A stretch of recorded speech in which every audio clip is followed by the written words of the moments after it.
Carbohydrates absolutely help tremendously with muscle growth. Hey everybody, it's Jason Blaha here. I thought I would chat with you guys and gals a little bit about this today, but a quick reminder, if you guys will please click like down below, it'd be greatly appreciated. If you're not following or subscribed, please do so. And if you'll be kind enough to drop me a comment down below, I would appreciate it so much. So thank you. Let's get over to the topic. And now when I say this, I'm not saying this is even the only way.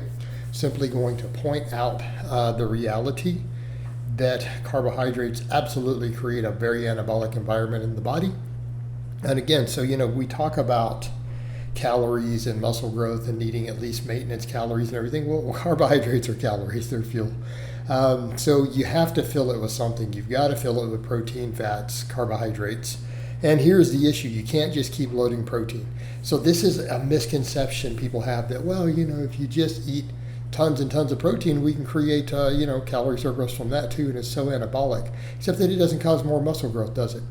Right? When protein reaches that certain threshold around 1.5, 1.6 grams per kilogram of body weight, it doesn't seem to cause any more muscle growth, even in bodybuilders, even in elite strength athletes when it's been studied. At that point, it just becomes not only calories, but look at the protein overfeeding studies.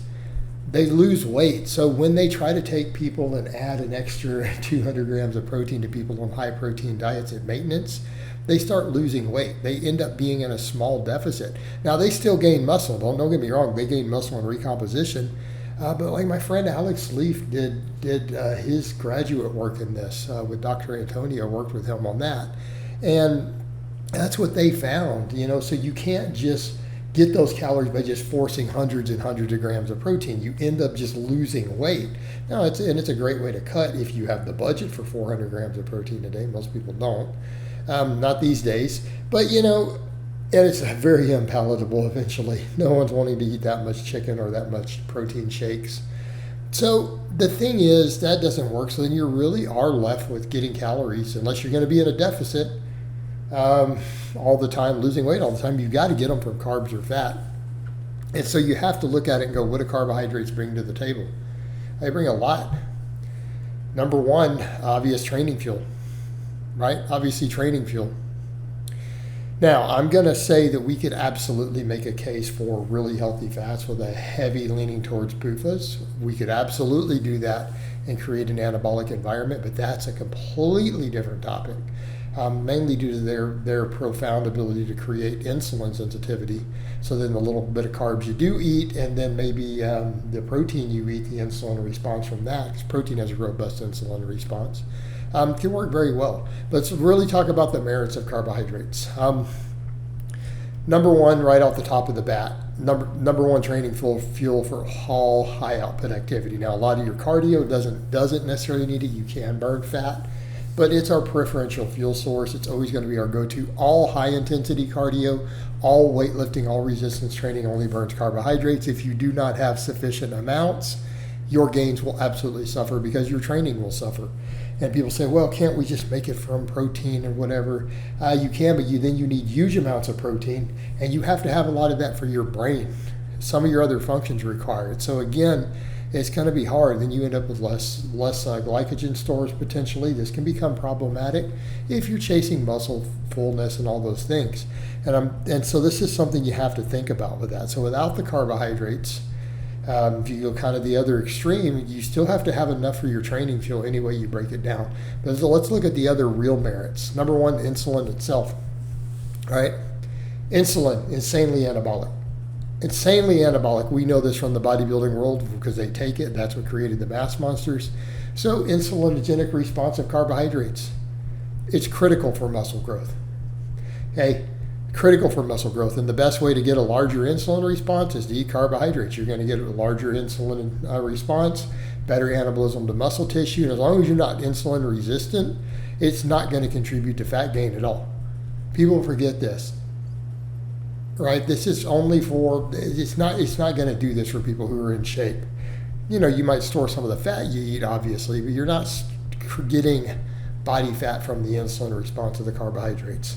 So it works extremely well. Now, people could make the case for some downregulation of insulin sensitivity if we go too extreme on this in theory, but you got to go relatively far with that.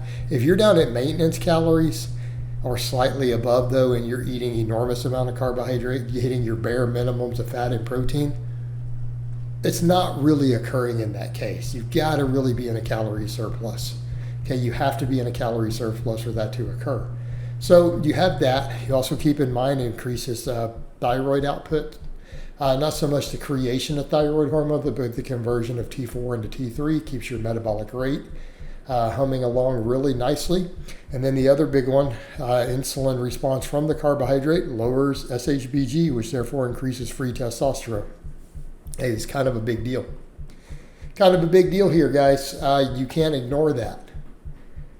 So when we start looking at the hormonal environment, carbohydrates, and I'm talking about cleaner carbohydrates, I'm talking about either starchy carbs, rice, potatoes, beans, things like that. All right, this is what I mean. I guess to some extent wheat, although I'm not going to be a huge fan of refined wheat. I know we can make a case that it's not really bad. I personally don't feel the best when I do it. And I can just speak for myself. We could argue about placebo or whatever, but other people do great on pastas and stuff. If you do, then hey, great, knock yourself out. Breads and things though can have too much refined stuff, so there can be your problem more than anything. But generally I'm talking about this, or I'm talking about fruit. I'm not talking about eating a bunch of cakes and pies. I'm not talking about eating massive amounts of just white bread. I'm not talking about refined sugars, right? So we're talking about either nice, good quality starchy carbohydrates or fruit. Okay, this works extremely well. Now, is this the only route? No. Because now I would say saturated fat's the least anabolic calorie you can consume. Sorry guys, they don't want to hear that. How could you say that? It just is. It causes insulin resistance. It stores as body fat easier.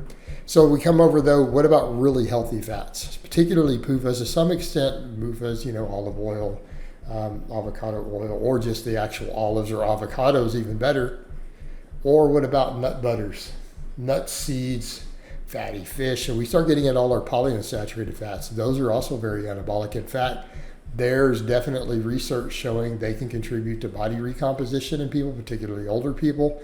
But the main thing, they increase insulin sensitivity. So instead of the other extreme of reducing it, large amounts of PUFAs improve insulin sensitivity. They lower inflammation in humans.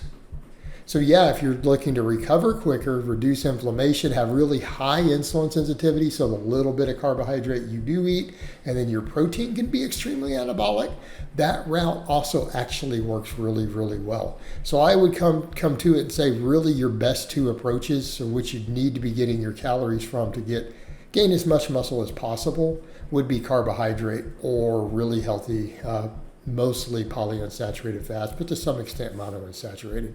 But carbs rock.